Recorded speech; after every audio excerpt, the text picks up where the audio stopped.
It's time. It's episode... Two-Face. The music. Music. Bill and Ted style. Connor, Essa, George White. It's time to record What the if? podcast. Season 3. I wish season 3. See, we're going ahead. Jesus Christ. Hello everyone, welcome to episode 168 of No Bible Podcast. Hello to you lovely people that have subscribed again. Again, yeah. You know, Or perhaps never went away. Maybe it's some new people we haven't come across. it's new people since last night. Yeah. But if you haven't subscribed to Who Game Shows, there is some exciting stuff coming that I may or may not be in, and Connor is I'll not be there in one day. because I'll be there one day. he wasn't there. He'll be in the next one. I'll be there one day, I swear. I will ask you for you because that was a lot. I'm not going to say what it was because he's not announced what it is. It's fine. You've now got your real friends. It's fine, George. I've just become you. I've become you on the internet. Yeah, on the internet. Great. Where we belong. Whereas you're everywhere. You're on the cloud now. You're everywhere. I'm everywhere like Frigga this week. Oh. You jeez. saw the post earlier in the week.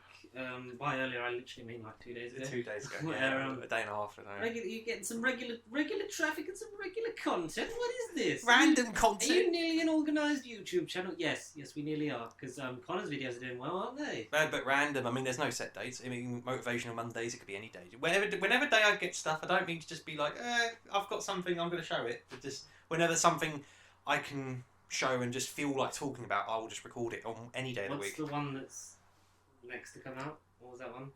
John Carpenter's The Thing. Oh, Classic horror film. One of the heard best. it here, folks. Yes.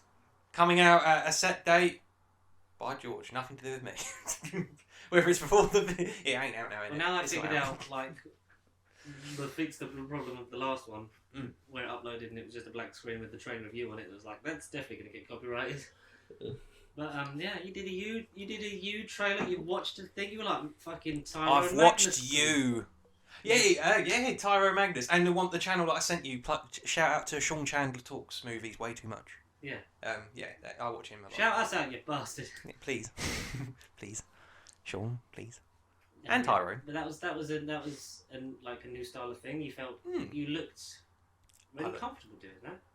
Oh well, I'm fucking behind the scenes, off I camera. know that everyone is clamouring for you to open plastic toys. The demand is unreal. I can feel it. But October the 1st is going to be the next day because I may or may not have ordered some more stuff. But I won't say what. What stuff is it? Collectible stuff? It's more legendary stuff. Yeah. Is it the What If wave? I said previously it was going to be Shang-Chi, but there may be a figure from the What If wave as well. But I don't know. They're all coming. You're not going to get all of the What If wave. Yeah, but All right, you've got one. You've got one from the What If wave. If you can guess which one it is. I mean, if you've gone back previous episodes, you may have to guess. But by all means, there's 7 figures. So is it the ones in that wave, or is it like the extra one? Are we including the extra one of the Hydra Smasher? Is that? Oh no no Hydra Smasher. No, because he's like 70 quid for just a. If it's Infinity Saga, 66 quid or something. Fuck that. I get it for Iron Man and Thanos in the Infinity Saga double pack. I think it's gone up to 65 now. So on Amazon anyway. I could get you one for Christmas. I'll get you one. I mean, you got me things, so I'll get you something. You get me subscribers, Colin. That's all that matters. Okay. Get me subscribers and views. As you saw, anyway, the post we put on Monday, we're going to be talking all about sex education, including season 3. So spoilers when we get to I was semi-tempted to do a recap for those. Not on camera anyway. No, just a recap for seasons 1 to 2. I was tempted to do a recap for 1 to 2 for any viewers that hadn't seen, but then I realised on Netflix you've got 2-minute thing. They did the recap. Yeah. Did you skip it or did you watch it? I didn't because I've rewatched the whole episode. I didn't get it anyway. Netflix knew it didn't show me the recap because they know I'd watched it. They were like, he's seen it. Yeah, he's fine. Yeah. I finished it Monday, so I had 4 days worth of processing what happened at season 2, and I go, what was on the voicemail? And the fucking Isaac, slight spoilers, but fucking Isaac deleting the voicemail, and it's proper You fucking twat. So I had 4 days of that, reliving that trauma. I've got a lot of thoughts. Yeah, I have thoughts and things have changed because I was proper in a high, and then I've seen your messages off camera, and then I've read some more things about it, and a certain individual's come up on Twitter and he's kind of been moaned at lately. Who? Asa. He's told fans to fuck off and like not. No. He told fans to fuck. Do you know the context? No, I didn't. I just got told he moaned. So he told fans. So I don't use Twitter. He told fans to fuck off because he was on a night out, and this was I don't know if it was the rap party / because they had the premiere at home. That was that's it. It was all virtual red carpet on their stories, yeah. And I don't know whether it was like a rap party because they went out for season 2, and obviously that was just at the beginning of 2020 rather, yeah, the beginning of 2020. Yeah. And so then they did like I don't know if they went out for this one or it was a separate thing, and he told fans to fuck off that were coming up to him on a night out. Or not even just coming up to him, just taking pictures of him on the slide and recording him and stuff and not asking him. Right. I know a lot of... Right. I don't know a lot of celebrities, but I know of a lot of celebrities that have said that kind of stuff as well. It's like, if you want a picture, come up and ask me, like, I'll have a selfie with you. Don't, record me from a distance or like, just take pictures of me on the slide without asking, because you really annoy my night. Like, just fuck off. That was what the thing was. It wasn't... it wasn't Asa Butterfield telling... Like the fans of the show to fuck off. Leave me alone, I can't have a life. Yeah. Yeah, it was, come up to me and ask, don't just do it. Which I totally get. I respect Asa. I understand that now, yeah. And I put a tweet out that was, there is a universe, a what-if universe, in which Asa Butterfield is Spider-Man in the MCU and Tom Holland's probably in Sex Education, but, yeah. Butterfield was up for... He was considered for... I could see him as a Peter Parker. He did, didn't he? Yeah. Because they thought, really scrawny teenage British kid. And they chose the guy that used to be in Merlin and Nanny McPhee. Yeah. To audition, obviously. They didn't choose that. I think Asa would have been great. Yeah, he would have been an interesting Spider-Man. I could definitely see him as a Peter Parker. He would have been more of like an Andrew Garfield style thing of like just lanky and uncool.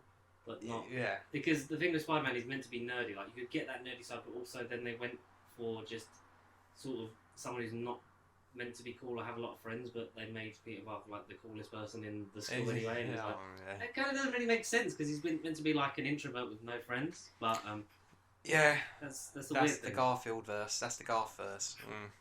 We might be getting some reprieve though, because we saw the things of the deleted scenes where he was meant to almost call Harry Osborn in Amazing Spider-Man 2 when he laughs and probably never be released. They'll probably never be released. Yeah. Even if we could just got justice for that moment, because that would have been a nice emotional beat for that Peter to go through, but we never got it because And we'll never get anything more because the recent denials of that Photoshop. I don't know anything about it. That was me. That's come out as fake now. It was a Photoshop and it was a deep fake thing that some YouTube kid made.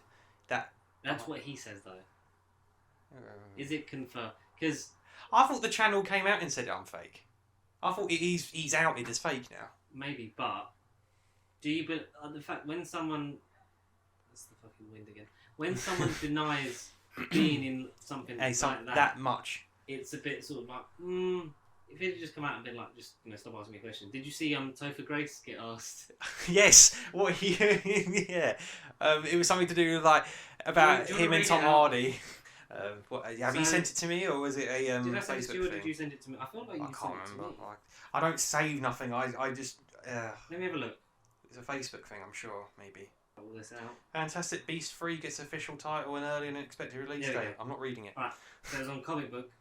Oh, it was Comic Book. Okay. So he was asked, because everyone seems to be coming out. They're in No Way Home, or they're denying they're in No Way Home. Garfield is. But Topher Grace, obviously, the man who played Eddie Brock / Venom in Spider-Man 3. 2007, yeah. Alright, he said, please keep this between us, but yes, I am in it. The plot starts with Peter Parker, Tom Holland, Bond that everyone knows his identity. Then some crazy shit happens with Doctor Strange and Doctor Octopus. Comes to his dimension. Then Electro and Green Goblin hop out of one of those energy circle thingies. And then they're like, it's spider stomping time. Then Tom Hardy and I pop out and battle each other. I win. Obviously, yeah. It's not like even a fight. I just kick his ass immediately. Not to give too much away, but there's also some actors from the original 70s Spider-Man show, Aquaman, Batman, Affleck, not Keaton. Crossover thanks to Disney's Han Solo's Ghost from Rise of Skywalker. And that Eve robot from Wall-E, again, please keep that between us. Eve from Wall-E confirmed in the MCU. That was... So Pixar is now in the MCU, folks. That was a fun little way of, like, trolling everyone, because obviously anyone who's ever been in or near a Spider-Man film since 2002 is probably being asked, are you in? I'm surprised Emma Stone's not been asked. Exactly, yeah, I'm really... Yeah. Or maybe Kirsten Dunst hasn't been asked, has she? I don't think so. But there was things of her floating around as opposed to Emma Stone. I've not really heard a peep about Emma Stone. No. But, what even James Franco? Would you have James Franco back? I'd prefer him over Dane DeHaan. I'd over him over Dane DeHaan. So your preference for Green Goblins? Yeah. They're not Hobbs. They're not Hobbs. Just to confirm, Ned, you're not going to be Hobgoblin. Get away. You can die. You can have the emotional way, but I don't want you to be coming back as some evil, back to formula, alternative goblin. Like, no. Go away. Me, and we'll build my new Lego Death Star. Peter. So your preference for Green Goblins is Willem Dafoe, James Franco, and then Dane DeHaan. Or someone else. They get someone else new, and then Dane DeHaan. Sure, yeah. Do that. Just not Ned. I'd like to see Dane DeHaan back. Written well. Yeah, written better. Sure. Okay, everyone deserves a second chance. Because I think anyone, like, Hashtag Sandica. If I'm excited for Electro to be written properly. Yes, and green and yellow and not CGI blue. Yeah. Like, because they were saying on I think it was Big Damn Cast a couple of weeks ago. Like, what if they are from another dimension, but not those ones from the movies? Yeah, from the ones that we saw. Yeah. What if they're different ones, but they're just using the actors from the Raimi verse, the Webb verse? That's what I as visual shorthand, so you know exactly who they are. Which I'm not against. No. Like, I'm really not against that. I think that's a decent idea. I just like to think because of What If, and we're going based off What If using the 99.9% timeline until something happens and then it diverges. So it could be the same Tobey Maguire from the Sam Raimi universe, but then for whatever reason, in those three films, something changes. Whether it's Peter Parker slaps J. Jonah in the face with a newspaper. For whatever happens, it's a different timeline. Like, when Jeffrey Wright what if he doesn't unfire him? Yeah, right. But you know how each episode, basically, the universe is the same until in the first couple episodes of What If, Jeffrey Wright basically said that this is the moment where it all changed. Something happens off screen between the Sam Raimi universe and the Andrew Garfield universe, where it's the same one from those films, but obviously it's different. It's not the same exact ones. No, yeah, I get that. I'm just basing it off of What If, but yeah, or it could just be a 99.9% similar universe, and like you say, they're just using the faces from the past to be like, you should know. Visual shorthand. Yeah, like you say, we don't need to explain it. You get where they are. That's you get where they are. Explain what happened. Yeah, not against it. I wouldn't mind seeing any. Like, I don't want it to be jam packed and Spider-Verse, but white and in live action. I don't want that. No. Like, the whole thing, Miles was the interesting focal point of Into the Spider-Verse. Because it was someone different from a completely different background, and it was them coming to terms with being involved and being in that story. And that was what sort of made that such a fucking heartfelt thing, because it connected with much more people, because, like, the whole thing at the end is, like, you could wear the mask. Like, anyone can wear the mask. Like, you don't have to be special to be Spider-Man. Like, you can come from anywhere. And I think that was a beautiful message that we kind of almost lost a little bit if we just do Spider-Verse but white and in not cartoon, live action, live action white boys. Yes, not that you're against. No, I'm not against Tom Holland or Andrew Garfield or Tobey Maguire. No. Tobey Maguire gave me some of the happiest memories going to the cinema as a child. Because he gave me some of the weekend. And he gave me some of the happiest memories in terms of video games. The Tobey Maguire Spider-Man games. Before I watched the movies, I was obsessed with the Tobey Maguire games. I have that upstairs in the loft. All three of them. I have the original one. Going back to that previous discussion about movie tie-in games from last week, but like those three Spider-Man games were. Thing. Well done, we did that. Look at us. Who'd have thought it? Not me. What else? Do you know what we didn't talk about last week? No, what did we miss? The trailer for Hawkeye. We didn't talk about that.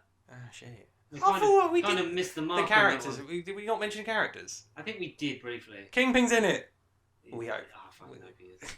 There's too many. No, we did mention too many Did we mention shorthand references for him not to be somewhat involved. Even if it is a generic villain, and in the post-credit scene, you see a white suit, then you do not free. Someone just clacks it. Yeah. Clacks, clicks their knuckles. Clack, Cracks clickety their clack. Clickety clack, the kingpin's back. See? Man, back to your formula. Back to, out, Emma. What if Willem Dafoe plays The Kingpin? Kingpin. With the whole multiversal Sinister Six, I Yeah. still, because I know we said before, I still think we lose an element of these characters, because it would have been nice to either for them to be in this universe and played by those people and see the development, because every enemy has a relation to Peter Parker. Like, Well, that's going back to what you said. But what about Scorpion? That was teased in Homecoming. That is from our universe, the MCU currently. What about that? Obviously, like MCU, as we know, don't just put post-credit teasers and then nothing's going to get paid you off. don't just put Michael Keaton in Morbius the Living Vampire. Oh, but that's not MCU. Well, as of yet. I mean, it might change. Well, I think that is. I think that's either bleeding the realities in together. Or And he must be in our universe. And they've teased that, eventually Venom will meet Spider-Man. It's like, it's too fucking late. But what if... Is that just for the impact of the relationship between Venom and Eddie Brock? Something's happening in the Venom 2 post-credit scene. And the first thought you think is Spider-Man. Because Andy Serkis, like we may have mentioned it last week or not, but he's kind of come out and said, they will meet, we just don't know when. I've sent you interviews this week with Tom Holland, and they're like, "Oh, it's always in the back of our minds." But it's basically just the possibility of them meeting. Kevin Feige coming out and saying Spider-Man is the only character that can cross between cinematic universes at the minute. Whether or not it will happen anytime soon, we'll see. But what I was getting at was until they buy Spider-Man, because that's the whole thing we've talked about. Until one company buys the other, and yada yada, one big happy family. Because that was the thing before, wasn't it? We talked about like the fact they wanted control over the spin-offs as well. Because if they're gonna all run into each other, then we want a creative say on Craven, Morbius, Venom, because Venom is one of the biggest Spider-Man villains from the 90s. And like everyone says, and even Tom Hardy says, you can't have a Venom story without Spider-Man being involved. Everyone's aware of him, but they just haven't on screen. We've been saying that since 2018, and Avi Arad. Comic fans have been saying it since 1983 or something, or whenever the freaking Secret Wars black suit was made. Like you have 84. to have black suit, and then you get Venom, but we're not. Just a blank through. What I was getting at anyway. Michael Keaton's in the post-credit scene for Venom 2, and not Spider-Man. How do you know? It's just an idea because he's in Morbius, and it's something to make a crowd like Shang-Chi to make something crowd. Is Michael Keaton the Nick Fury? Yeah. In the DC and the Sony universe. Sure. Fuck, our universe is falling apart. What do we do? Get Michael Keaton on the phone. Did you see the speaking of Michael Keaton? And also, it's 1 point for DC as well because they've got David Desmulchin and Michael Keaton. They're the two keys to the multiverse. The Michael at this point. Keys to the universe. Tom, have you seen? Probably not. No. The what Andy Machete shared of the Flash. Oh, it was a photo. Yeah, that thing. Yeah, I did see that. I mean, the Batman. Is that hybrid? The Batman chest logo, because some people were showing comics like where it's Batman using it. Oh.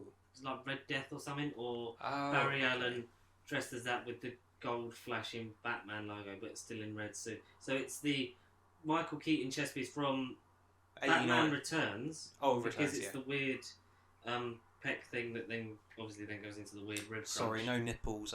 No nips. Fans, no nipples. No. But it's painted over red with a yellow lightning bolt in terms of the Flash costume over that. So definitely still being made. Yeah. Definitely Batman's just down the road. So you can go and see them. Maybe that could be the next video I'll make. Yeah. Just you chase Michael Keaton. Oh, Flash. Connor chases Michael Keaton. Flash Man. You can't outrun me this time. I'm not the Flash. Flash Man. We were talking about the Flashman paradox. We were talking about Venom. Yeah, we talked about. That's out. Not next week. Week after. Yeah, because I may have said as well, I was certain I was going to get a triple bill weekend of Bond being September the 30th, Venom 2 is October the 1st, which it is for the United States and not for us. We're getting it the 15th. Makes sense. Which, no, it doesn't. Why? Are you going to the preview of No Time to Die? I'm booked, yeah. Yeah. Yeah. I'm probably going Just to get out of the way. Just get out of the way. Like, I don't care about it, but I want it done. And because I've only got Die Another Day on paper, Die Another Day, Skyfall, Spectre, and I feel like I might as well rewatch Casino and Quantum again, or at least Definitely watch all the Daniel Craig ones. Yeah, exactly. Because of story. They're definitely connected, not just shoehorned into the last 20 minutes of Spectre. The Craigiverse, yeah. So then it's 15th for Venom. And then June is the 21st of October. So they're all 1 week after each other. Oh, Halloween is also the same day as Venom. So at least that's something. Are you going to see them both on the same day? Or are you going to give yourself one a weekend. One that day, one the day after. Yeah, probably, ideally. When's Morbius meant to be out? January. Yeah. As far as I'm aware, January. And people are debating whether No Way Home will actually get pushed back because of how late the trailer was. And they're prepared for, like, if it doesn't do well. But, we got confirmation of part of the 45-day turnaround. Does it work out? 45 days for what was this? Yeah. So the Disney Plus day is November the 12th. Is that when it launched in America? I believe. I want to say yes. So November, because we got on November the 12th, 2021. We got confirmation of stuff that's then going to be streaming on Disney Plus. Which the new stuff is going to be Shang-Chi and the Legend of the Ten Rings, so no Premier Access, just free of charge. Yeah. Jungle Cruise comes off Premier Access and goes to general distribution on that day as well. Yay. Home Sweet Home Alone, which I don't know if that's the new one. Yeah, because is that a series based on Home Alone, or is it just a random? What is it? I think it's part of the Home Alone reboot. Oh right, okay. Disney's Olaf Presents, Disney and Pixar's Ciao Alberto, which is obviously a short film regarding to Luca. Yes. Another short from The Simpsons. Season 2, or the first 5 episodes at least, of The World According to Jeff Goldblum from National Geographic. Yes. Yeah. Star Wars Special Look, which we assume is about the upcoming shows, including Book of Boba Fett, Mandalorian Season 3. I don't know if anything from Visions, because that's on there today. That's out, yeah, that's out. 9 episodes, varying length. I think the longest I've seen is maybe 33 minutes. Which is the different animation styles, and it's anthology series, I think. Is it predominantly anime, or? I think it's all anime. I think it is all anime. Yeah. From judging by the thumbnails, it's essentially Love, Death and Robots, but not with different styles, and they're all loosely connected. It might be a what if, they might all connect, but I don't know, to be honest. Yeah. And Marvel Special Look, which we assume will be Eternals, Spider-Man, and that probably Hawkeye. won't fucking tell us a lot. No. Hawkeye. Yeah, and Eternals. Yeah. Oh, you said them all. Eternals, Hawkeye, Spider-Man in that order. Miss Marvel, She-Hulk, Moon Knight, the end, Deadpool. Doctor Strange. Of course, yeah. I wouldn't be surprised if it was presented by Ryan Reynolds. That'd be great. In the Deadpool costume. Just as a fuck you. No, just as Ryan Reynolds, just to really fuck with us. So we got that. We've got nice load of stuff coming up. Nice load of things. Shang-Chi's still in cinema. I hope you've gone and seen it because it was great. Oh, please, yeah. If you feel safe enough to do so, obviously. And if you can, then yes. Yeah, but always. If you haven't, watch it at home. Always do it. 116 million subscribers as of July 2020. Oh, what, us? Oh, congratulations. Congratulations. Yeah, November the 12th, 2019 is when it was formed. Yeah. Okay. So it is November the 12th, it's the anniversary of Disney Plus. Happy anniversary, Disney Plus. Keep giving us content to talk about. Oh, we've just literally got confirmed, like, just now, the title for the next Fantastic Beasts film. I said that while you were searching for the other thing, but what is it called then? I didn't read it. Are you ready? I'm on Instagram. Oh, I see it. Okay. And damn it! I was going to make you guess. Damn it. Right. The Secrets of No One. Fantastic Beasts: The Secrets of Dumbledore, only in cinemas. I'm guessing Christmas 2022 again. No, I've got a date. What's your date? April 15th, 2022. Where's yours from? Comic book on Instagram. Because on the actual official thing, it just says coming soon. Oh, really? Oh, I might be wrong again. I've been doing that in my videos. Maybe. We don't know. No. So, because they're still filming at Leavesden. So if you're going to the Harry Potter Studios tour, go and say hi and give us a shout out. Yeah, say that Pasty Sheep sent you, and also give us a shout out. And also say that we want to be in it and we want to meet Jason Momoa because he's. When does Aquaman 2 come out? Because they've already finished. Oh, that's next year. I think end of next year. That's like December 2022. It's like end of next year. So yeah, they're filming that and they're doing the Game of Thrones prequel there. We said that ages ago, so go back to previous. But videos. it's also in Dune, out in 3 weeks. He's Duncan Idaho. Yeah, he's Duncan Oscar Isaac Ho. Duncan Oscar Isaac. Duncan on Oscar Isaac's Ho. Yeah, you're going to get a lot of Oscar Isaac in doing, having nearly read the book. Do you think Oscar Isaac deserves better? Because in terms of Star Wars, yeah. Motherfucker got shafted in Star Wars. Oh yeah, and he was the face of the sequel trilogy, and then he didn't do nothing. Yeah, you're going to be one of the trio of heroes, and you're not going to meet Rey until the end of the second film. Until the script tells you so, which we had to change 3 or 4 times because of different directors. Yeah. You're not going to meet anyone till I say, because I am Star Wars man, also known as George Lucas. George Lucas, huh? George Lucas. And X-Men Apocalypse, obviously, hated that film. He hated doing it, hated all that makeup, and he was very stressed. Very stressed. Very stressy boy, Oscar Isaac. Oscar Poe Isaac. But, I mean, he's had The Addams Family, which I haven't seen. He's Spider-Man 2020 99. 2020 99. Yeah, so he's Miguel O'Hara's great grandson. Yeah, that's really cool. And obviously he's going to be in Moon Knight. You've not seen, because there's a second Addams Family coming out, which is I haven't seen either. Like Hotel Transylvania. Yeah. But Hotel Transylvania 4. Yes. Adam Sandler's not in it. Oh my god! Why? So it's a guy from TikTok who's a voice actor that I've seen a lot of his videos. He's doing... Social media's really taken over, huh? He's oh shit, that's... Boys! Whatever's that? I mean, I've totally cut this bit out so we don't want to get done for anything dodgy. Do you know what? I've got some really... Boys, Oh my god! Oh my god, it's Elton John. It's Elton John and Charlie Quinn. Wait, is he confirmed for Black Adam? What's this? No, it's Rocket Man 3. Which is a precursor to Tobey Maguire's Well, I'm just going to show you this video. It's really good. Okay. Oh my god, I shouldn't play it out. So that's the song he does with Dua Lipa, which is Cold Heart mixed with samples of Rocket Man and... Okay. This is pretty cool. So what, for the audience, while I make Connor watch a TikTok, is that this person draws 2 images over each other and then uses the 3D glasses. Yeah. Honestly. What is he drawing? Who is he drawing? So that drawing Dua Lipa in the blue and then Elton in the red, because obviously it's their new song together. Oh right, okay, yes, yeah. And then so it's really fucking good. So I'm just gonna keep talking just because I know a bit of the song's coming for. I mean, I'm gonna leave a bit of the song on, but I'm just gonna go away from the microphone. Black. So that's both of them. So then you look through the set of 3D glasses. Yeah, you see him. So Elton in that one. Yeah, sweet. That's pretty cool. And then you're going to see a woman in the red. Oh, blimey, that's actually quite sick. Cool. Yeah, that is cool, actually. Yeah. Who was I looking for? The voice actor. For Moon Knight, Elton John. Who am I following? So so he's basically Jesus. He's now taken over from. Yeah, that's it. Yeah, Adam Sandler. Brian Hull. Brian Hull. Congratulations, Mr. TikToker, Brian Hull. And he's actually a genuine voiceover actor as well. But his TikToks are very good. He does really good Disney impressions. He's a big fan of that. Yeah, and there's...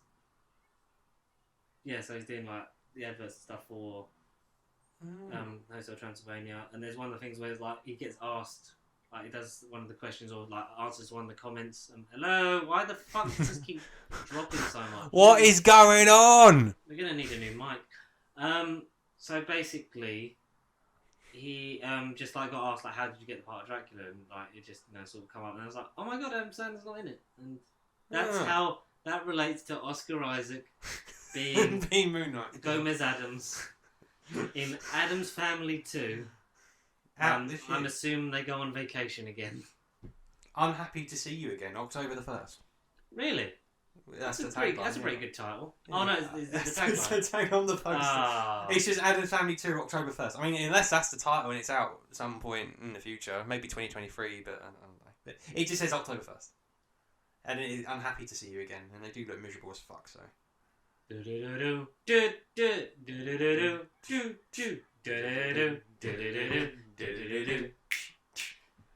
There's something. Let's talk about the something. It's What if the Guardians of the Multiverse happen next week. What if Thor was an only child? But Loki's not dead. Da. Episode 7 of What If Season 1 that was...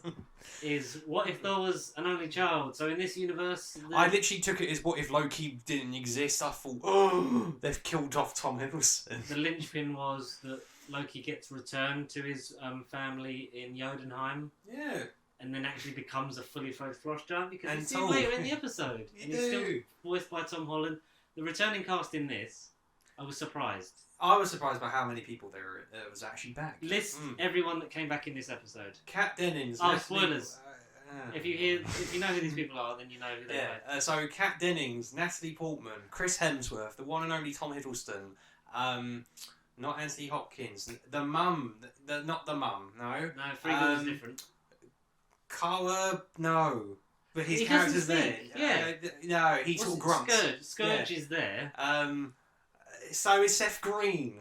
Yep. Seth Green. The Green Machine. Jeff Goldblum. Yep. Yeah, Jeff Goldblum, and possibly the woman that he was with in Ragnarok. Yeah. She's been in it before. She was in the thingy one.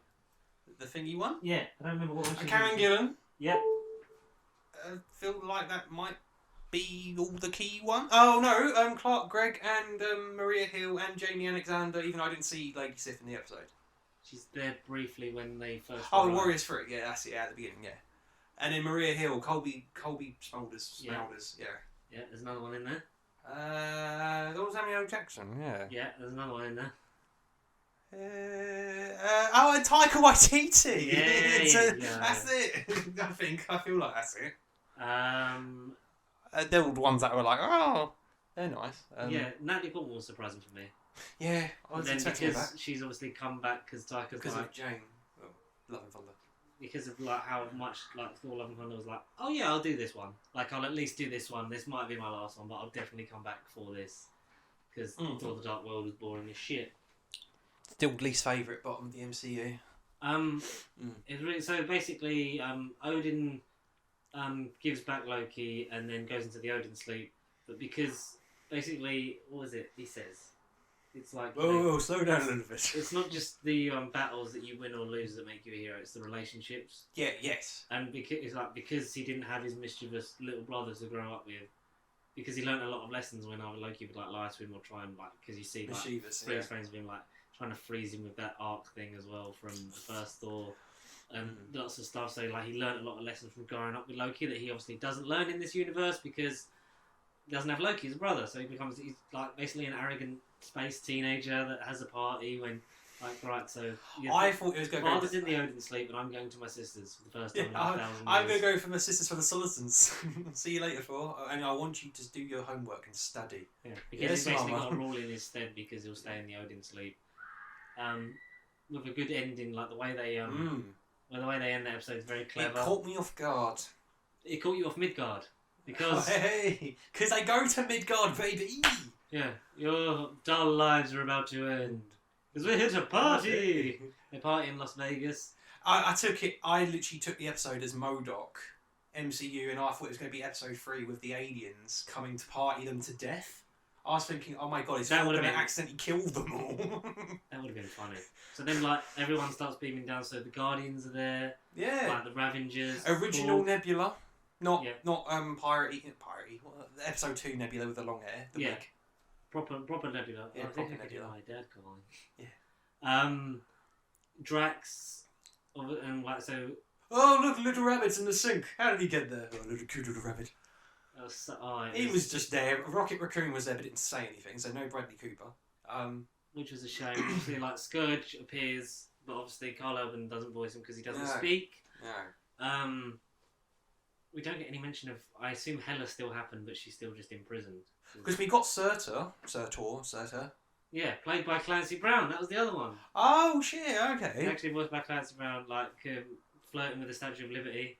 Oh. Because it's like it's just a gigantic woman, like sort of like to his scale. He's like, oh come on, it like accidentally like melts her arm off, and he's like, oh, I'm just gonna leave. I'm just gonna leave. And I was like, that is absolutely fantastic. It was a fun one, especially after the bleakness we've had. Because Zombies was episode 5. Episode 5. Then we've had Killmonger, Iron Man last week. Literally, yeah. Let's killing them all. Yeah. Every time fucking Tony Stark's back, we'll just kill him off. Again. And obviously the Doctor Strange one as well. Like those. That was bleak. Yeah, in a row, 3 weeks, nearly a month worth of bleakness. Yeah. So we had this one. It was a nice, fun one. It felt very inconsequential. Even episode 3. I mean, it wasn't a happy one because Avengers got murdered. Oh, they all got murdered. Yeah. Murdered. It had like a positive ending. Bit of murder. It had a positive ending. At the episode itself went to shit. Yeah. Episode 2, is that the only not shit one? Episode 2? And Captain Carter, I guess? They were the only ones that sort of ended semi-positively. Well, yeah, but they end with Ego gets Peter Quill and then so. suddenly does the fucking... What is it? The expansion. That's The what it's called. expansion, yeah. And the first one ends with Captain Carter and the Unknown. Yeah, Avengers she's miserable yeah. in a different timeline, but there's a weird space squid out there and... That she killed, yeah. We think she killed. But... And the Avengers are all dead, but Loki rules over it. Yeah, so this one was the only one that actually, in the script of the universe, ended well. Yeah, so it gets interrupted. Yeah. We'll talk about that in just a second. Quite a bit down the line, yeah. Yeah, because would you briefly just go over these episodes because they're literally not long enough? No. If it turns out that it's a 2-parter for the finale, we'll stream it, but otherwise we'll probably just go for episode 9. Yes. Because we know that that's definitely Guardians of the Multiverse. I feel like 100%. We've done the WandaVision thing of haha, anthology. Hang on, wait, that was in... No, I've seen that before. This is happening. Oh my god, it's linking over. And then it all comes together. I feel like the second one's going to start off as a normal one, but then sort of be more drawn into it, but not be the conclusion with all the characters with the Guardians of the Multiverse. And do you think potentially how it all goes? Because I mean, we're still really early, but there's 2 weeks to go. So early. Do you think it will carry over to season 2, or do you think it will have a somewhat definitive ending? I think this will be the ending of this iteration, of this branch. Yeah. Maybe we'll get something that then link back into some of these that then will bring them all together across universe again, which would sort of is going to explain the physics of how characters across universes may link up in the future in live action. We don't know, but whether it is as soon as Doctor Strange or in Doctor Strange 5000 and the Secret Wars of Spider-Man's Black Symbiote. They should have called it Doctor Strange 40,605,000. Yeah, so, or however many futures he saw in Infinity War. That number. 14 billion. How many futures did Doctor Strange see in Avengers Infinity War? Sorry. See if Siri knows this. I doubt. Sorry, can't answer that. One moment. What are you thinking? Long moment, yeah. 14,605,000. How much? I said 14 million something and something, but not 605, I don't think. I said the numbers. That's good. I win again. I'm all good at questions. 14,605,000. Yeah. Okay. 14,605,000. How many we win? 1. All of them, Tony. That's why I'm so upbeat. Until you meet. You don't die in any. Until 2021, where I slightly go evil and I resurrect my loved one, only to then realise that. No, in 2021 I go back to 2016 and do that. 2016 take away 21 equals. What's 9 plus 4. 10? 19. Oh. 19, obviously. Okay. You've not seen the GIF. Not the GIF, the weird video. No, George, I don't go on social media. I don't know what you're on about. Do you guys social media? You fucking post on Instagram all the time. Your film reviews and every time you buy something or I'm doing something and then you amplify and send it again to your friends. I was part of a channel once and then it just all kind of went to shit and it was so upbeat back then. Are we in a different universe? Yeah, obviously. What if? And it ends with basically Frigga being called by Jane to come and get her son. I know. Because it's when the teenagers just having a party because the mum's away, and it was basically like that. And his mum comes back, Mummy, and then cleans up, but then knows that he's lying because Mjolnir's covered in loads of graffiti and shit. I swear underwear as well. It's like, Mother, I can explain. The matching tattoos. Yeah, science and... Which was a nice callback to Thor once, your people call it... My people call it magic, your people call it science, or some shit like that. Yeah, and it's so he's got a fucking... a microscope tattoo where it says science. It says science, and she's got a hammer that just says magic. And it's this is great. It was a lot of fun. The only thing I thought they were going to do was they were going to do another take on another, this is Lambi, but another, or yeah. I don't know how that would have come up, but exactly. What is it? There was...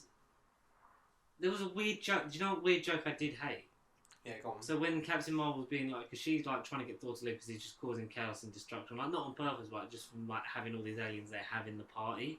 Oh yeah, the scrolls are there as well. Yeah, which is cool. scrolls. Yeah, we've got like graffiti. Oh my god, yeah, do me and you and you and you. You all just get me. Oh, you all just get like me. defacing Mount Rushmore with the frost giants freezing over like the faces, like there's graffiti, like the Leaning Tower piece he puts back because he thinks that he broke it, but it was wonky anyway. Yeah, I mean that was funny. And just stuff like that. So they use Captain Marvel, and then like they prepare the nuke. Like Frank Grillo's in it as well. Yes, that's that for one. Yeah. Like we're gonna fire the nukes. Like, oh, I thought she was the nuke. No, this is just in case she gets distracted by a cat, and it was like. Yeah. That fucking joke didn't make because she doesn't get distracted by Goose. No, Goose. Nick Fury gets distracted by Goose. Mm. Which I like how she's acting head of S.H.I.E.L.D. because Nick Fury got injured by Korg. Oh, bull party, out of the way. Bull party. Was it called like, was it Cannonball or something like that? Like he's doing a cannonball but he's Korg. So like, he just like knocks Nick Fury into the fucking sky, who presumably has loads of broken bones and he's just in the hospital. Maria Hill's acting head of S.H.I.E.L.D. Obviously Coulson's still there. But that joke was just like, that doesn't make sense. That's just a Captain Marvel reference. So, yeah. You know, fuck that. Underlined, yeah. It failed to deliver that one. All in all, it's inconsequential. It's a lot of fun. It's probably what we needed. And for the I don't know anything about horse gods, but I know how to bring the thunder. That was a good line. Chris Hemsworth's having a lot of fun here. Oh, yeah. Alright, yeah. And it's nice for him to play because he didn't like playing the stoic sort of Shakespearean version of Thor for like the 3 movies, and then with Taika coming on board and that after. He just feels like Chris Hemsworth playing Chris Hemsworth. Yeah, it feels like he's like rediscovered so much of this character and is just enjoying playing different versions of him because he went through the whole arc that he had from Infinity War through Endgame and stuff like that. And it's nice to see someone who you know is enjoying playing this character, and the fact that my mic's not really picking up this stuff, but it's great. And it's the enthusiasm in his performance is unreal. It felt like I was watching the movie with him. Yeah, 110%. And that's what I just love about it because he's such a good actor. And he was born for this role, and however long we have him left in this universe. I said the same about Doctor Strange, where he wasn't, at the time, even going back to the 2011-2012 time, he wasn't my favourite Avenger, and if you said, like, oh, Thor's my favourite, wouldn't judge you for it, but I wouldn't have gone, he's, like, S tier. But the more I've seen Thor, at least what the MCU have done with him, obviously since Ragnarok onwards, he was always, like, Holy Trinity. His films aren't my favourite, apart from Ragnarok, because that's, like, special one of a kind, which will Love and Thunder replicate? You know, I'm totally tell. It has a lot to live up to. Potentially, yeah. But obviously we won't know just yet. We're like 50, 60 episodes behind for that. Exactly. No, but I feel like I said with Doctor Strange when episode 4 aired, like, there's something about this character and the actor, Hemsworth and everything, where I just feel like you say, however long we have him for, we'll be eternally grateful, but I don't want him to go now. Like, when people say Thor's my favourite Avenger, I can now see the appeal in it. That's what I was getting at. Thor is now becoming a great character, in my eyes now, as always. He's in the original trinity of Iron Man and Captain America. I mean, my trinity before Iron Man was Captain America, Thor and Hulk, because I wasn't a fan of Iron Man, but hey, he won me over. But no, Thor's great. This episode was great. I wouldn't mind seeing more of this timeline. I mean, we will. Because we get an interruption to the end, because... we can't do, yeah. We will. And as the Asgardian and Midgard children say, I lived happily ever after. What? Because it ends well because he's gonna go on a date with Jane, like everything's fixed, he like fixed Earth, like he got everyone to clean up before they left because he summoned the Odin strength, like all fathers give now children, if you can close your textbooks whatever. And since we go on then through a dimensional rift, which we haven't sort of seen that style before. Ultron and a load of Ultron bots there. Perhaps I spoke too soon. Because it's stepped over from a different universe, and it's Ultron from the comics, like the silhouette with the Infinity Stones on his chest. His face opens up to show Vision's head. Or Red Skull, but no, it's Vision. Because we know that he gets the perfect body that he wanted, and he gets the Infinity Stones, and that's the finale that's going to lead to the assembly. Ultronos. He is Ultron and Thanos merge into one. It's not bad. Would you buy Ultranos. a Marvel Legend of that? Maybe. Ultranos. No, I've never Ultranos. There's his name. Ultranos.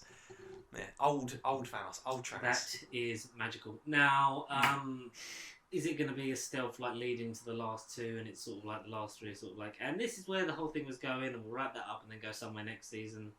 We don't know because we still got to see Thanos Gamora because she's got the armor. And the Avengers shot with Thor, T'Challa, some guy in the Black Panther costume, party for Killmonger, maybe. Possibly, yeah. It's either the T'Challa armor or the Killmonger armor. Yeah, I assume it might be that. All of Gamora. Them. Yeah, that shot, and then Carter. there's a shot of Thor and Doctor Strange in some sort of blue background or something. It's like some, not dark dimension, but it's like a blue sky. It looks darky. It's Thor and Doctor Strange in a shot. Is it Doctor Strange or Doctor Strange Supreme? Oh no, sorry. Yeah, episode 4 Bleak. I'm trapped in my bubble. Doctor Supreme. It's him. It's Supreme. Yeah, it's not MCU colourful Doctor Strange. It's dark, depressing emo Doctor Strange. Supreme. While we're talking about dark, depressing emos, do you want to get on to what we're going to the main thing today, which is sex education? Yes. Spoilers. Was it Supreme? What? Okay, let's just say, what's your favourite season? Having watched all 3 now, or have you? Yeah. At this moment in time, because oh man, I've got some thoughts, but it's not bad. It's just no. I think episode 5 was the peak. All the stuff like I put in that I sent to you. Yeah. Was literally I was like, this is what I'm thinking right now, and I don't know. Yeah, there we go. Yeah. Whether it is fucking where is it? I can't find this mid-season trailer. Oh, for Doctor Strange. No. What if? Oh, sorry, Doctor Strange. Yeah, you sent me a good three or 4 messages about where it goes. Yeah. So, spoiler. So, sex education. We briefly talked about it on here before. See, so it. I feel like we might have reviewed it at the time. It follows the exploits of teenagers at school. It's definitely in England, but the thing that we love about it is we don't know what time period it's meant to be set in because some people just like it's the 60s, 70s, 80s, 90s, 2000s. Technology exists. There's cars, but a lot of them drive older cars. Retro cars. But there's phones. There is iPhones and like Android and computers and all that jazz. And the blend. Yeah. And the characters of Otis Milburn, who is the protagonist. Yeah, you go, protagonist, yeah. The fabulous Gillian Anderson's. From the X-Files Gene Milburn. Yeah. Who is a psychiatrist, both his parents are, which is why he starts up a sex clinic with Maeve, because it basically raises a lot of questions, because we get a bit of payoff for that as well in this season. We like the payoff of, this wouldn't have happened without you, because like they start off a sex clinic, because Maeve likes the fact that they're getting the money for it and helping them. They're giving sex advice. She's the cool kid that doesn't want to let anyone in because of like emotional problems with her backstory. That's all I'll say. Yeah, because we know that she had problems with her brother. Like her mum was on drugs. Her mum, yeah. She now has a half sister that, and because of the conclusion of season 2, she obviously called the police because she started using again. So then Elsie is taken into care, and in an actual home. And Erin needs to sort herself out before she can even appeal to get her kids back and stuff. And all the relationship, all the characters are written so well. Like you get to know everyone, from the head teacher through the staff, all the kids. Mr. Groff this season especially, for where he started off in season 1. I'm just doing the recap before the season 3 bit. Oh right, okay. I didn't know you were kind of we were just kind of channeling different vibes then. But no, okay, So you were recapping. Put a pin in Groff. We'll come back to him. So every character from throughout all the teachers at the school, all the kids, not just the clients that they interact with. That basically you think it's going to be when it starts, in season 1. Come to you with this sexual problem, and we'll see you next week for this one. It felt like the first 3 or 4 episodes were you say different topics for each episode, and then it gradually gets away from that. It gets away from that. And characters that you don't like, you then get to like. You really more do about. And more characters are added each season. We didn't get as many this season, which was a shame. Yeah, it is a shame. We only really got Hope. Hope. Cal, yes. Who's the other non-binary? I don't remember what they. So we covered a lot more ground. So So I don't know what their name is. But I can't we think learned a lot head. about that kind of stuff. But I've got some things about the existing characters as well, because I did send that to you. Because that was sort of everything that briefly touched on what I wanted to say about the show at that point. I was like, not angry. I was a bit just sort of like, what is this now? The show is very good. Like, it's such high, like, it's well made, it's well directed. The cinematography is beautiful. The set design, the writing, the acting is phenomenal. We found some of the best young actors in Great Britain, like the popular kids, the nerdy kids, the weird ones that are into aliens. Like, yes, you've covered all boards. You've got the protagonist's best friend is an African gentleman who is a homosexual. Right, yeah. I'll tell you, you're looking at me thinking, yeah, Because I'm just not like I'm just saying everything properly because I know what somebody. Oh, you said that. No, you're like, shut up, because Eric is one of the best characters in this fucking show. He's great, and the fact he's been great from day one. They always get on because they've known each other since childhood, and it's not ever a thing in their friendship. It's literally just this is how they are with each other. They still act as if they are the best of friends and brothers, and it's like it's teaching positive things about sexuality to the audience by having such sexually positive characters. Yes. And that's what the show has basically been, a sex education. Layla. For everyone. Layla's the other non-binary student. Layla. Yeah. they are great. Like, yeah, they are great. Whoever plays them. Robin Holdaway. Robin Holdaway. Yeah, right, yeah. They didn't get a really big part until literally the last episode and a half. Yeah. And it was like them and Cal. It was like it seemed like when you see Layla in the background of one of the things that that's going to be obviously they are sort of going to be friends because they're similar. Like they're going through different roles. Because I'm not saying all non-binary people have the same roles, but because they're going through similar stuff that normally maybe they would try and write those two to gravitate towards each other, of course, yeah. But that doesn't happen till the end, which hopefully, if we do get thoughts on the season 4, will come up in this.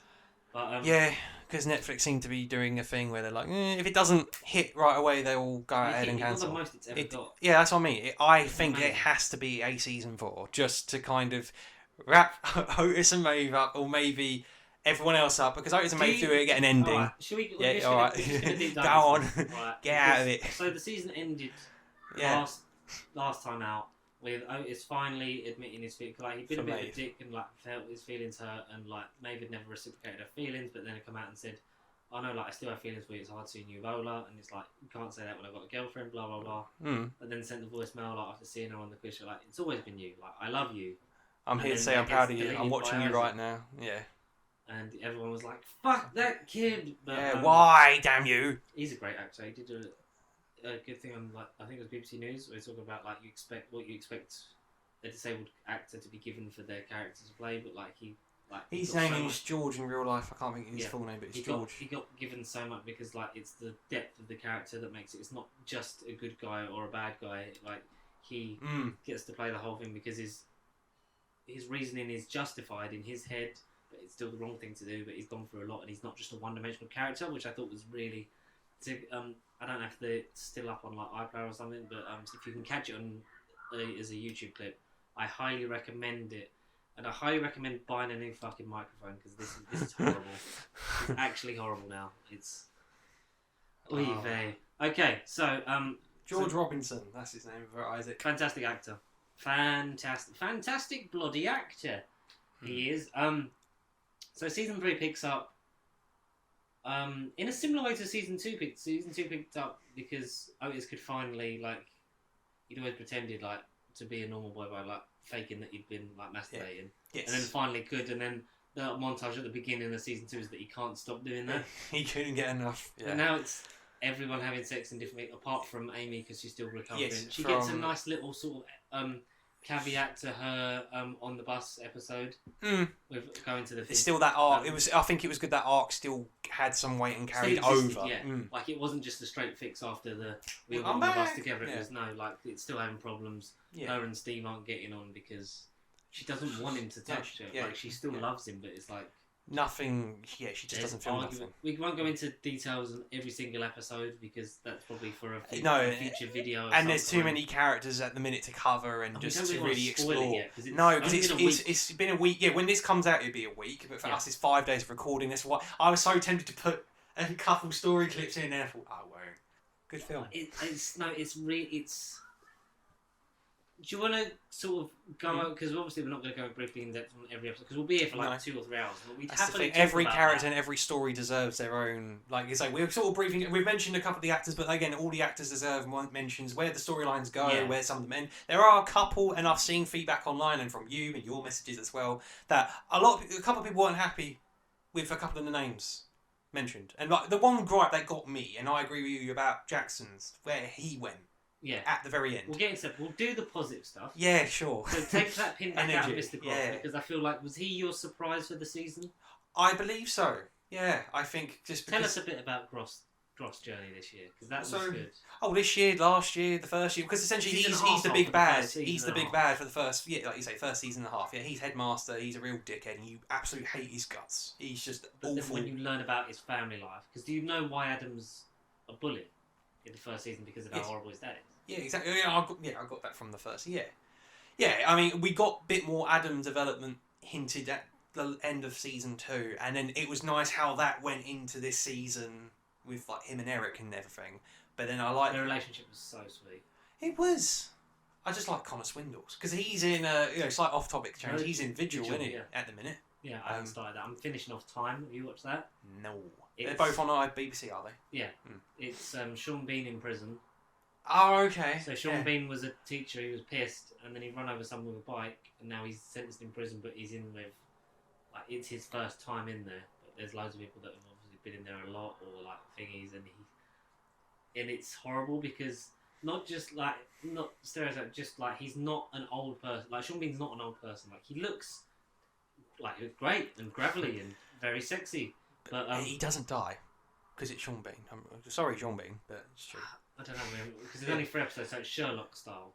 Okay, cool. Okay. Stephen Graham's in it. He's an officer in the prison. He's got his own thing going on with his son being, his son's a prisoner in a different prison, and like people, like prisoners cotton onto that. It's like, well, you might want to start doing stuff if you want your boy to be safe. And it's like, fucking toss my son and shit like that. But I just feel all of it. I'm watching it like Sean Bean, and I'm just like, I just want to I want to reach into the TV and give Sean Bean a cuddle. Oh. Because when they get their lunch, like this young lot steal his sandwich and like all his food, he's left with a banana. Oh. And he's like queuing up for his one phone call of the day, and they jump the queue like the same lot, and one of them like he's talking on the phone and they hang up the phone of his phone call and stuff. And it's like, and he's like trying it because he knows that he doesn't want any bother because he's never been anything like that. Mm-hmm. But he knows that if he doesn't stand up for himself, he's just going to get walked all over. So he tries, and then he gets fucking punched in the face. And this is like all in episode 1, and I was watching. How many episodes is this? Just 3. Just the 3, yeah. Okay. And I was literally like, I need to watch something happy before bed because I was so sad. I was like, it's so good and so well made, but I was like, I just want Sean Bean to be okay. Is he okay? Like, because his wife's a bitch. Because his ex-wife, so like they've got a son together, so like his parents are the ones that come and visit him, and it's like, oh, you're such an innocent man, you shouldn't be in here. Why did you drink, drive, and kill that fucking cyclist? Oh, like, really? He shares a cell with like a man who's like been in a lot, and he's mentally ill, and he's self-harming all the time, and right, having like medication for seizures and stuff, and he ODs and stuff. So like he's trying to save him, and it's so much shit happens in episode 1. In just Time, like, this is Time. Yeah, Time okay. On BBC iPlayer. Check it out because it was. Wish I'd watched it when it was on. But I literally saw the other. I was like, that'd be really good to watch, but I was still trying to fucking get someone to stay awake and finish Line of Duty. Oh, yeah. Did that finally. Never doing that again. No. Can you wait for the new episodes to come so we can catch up with them and watch the new ones together? Like, yeah. And then, like, the finale's been and gone and we're still on series 2. That's great. Yeah, it was fine, This is his life. This is my life. This is BBC. Yeah. That's why I'm just picky with what I watch. Anyway. Yeah. We'll talk about the sex education. That was topic change. Yeah. Mr. Groff. And Connor Swindles as Adam briefly. That was it. We got onto Vigil, and then I talked about Time. Yeah, he's fantastic. I forget the name of the man who plays Eric. Like I forget how you pronounce it. Nkuti Gatwa. It's Gatwa. Yeah. It's Ncuti. Yeah, that's how you Nikita Gatwa. If we said that name, my friend, I'm so sorry. You are fabulous as always every season, and this season was no exception. Yes. Real growth in their relationship because obviously he chooses Adam over Raheem. Raheem. I'm glad Raheem stuck around. Yeah, of course. Because I thought Raheem would then go, because he was an exchange student that everyone fancied, didn't realise he was gay, and then like obviously like it's. You thought he would have gone away. Who's Eric gonna get with? Is it Adam or is it Raheem? Who's clearly a lot better. You decide. Yeah. It's a toxic relationship, but then it's not, because like they grow together and like they do love each other, and like there's the thing of like when it's intercourse, he wants Eric to be the one to do it and not him. You're like, that's not him. For me, he's like, for me, that's what I would like. I would like it to be you, because obviously he loves him and he wants that connection. Because where you've seen him where he was, having sex with girls and stuff, and it was like it meant nothing to him. It literally didn't mean nothing. No. Because for him, it's like he wants to be that. He says he's bisexual, but just going by how he went in season 3 and everything, I'd like that he's more. In my eyes, he's more of a gay person than bisexual. Because he does say he's bisexual. I think there is a thing for him. Like maybe it was the thing of him lying to himself. That's what I mean. Admittance. He doesn't come out to his mum about Eric until right at the end. Yeah, like the dog show. The dog. That was talent so thing. sweet. That was nice. Was very good. Maureen gets a lot to do, which I've like. Because the best thing about it is the ensemble cast and the characters, and I said that about everyone. So like once we've gone through it, then we'll go through like my problems and stuff. Yeah, of course, But yeah, that was good. But Mr. Groff, we got his brother.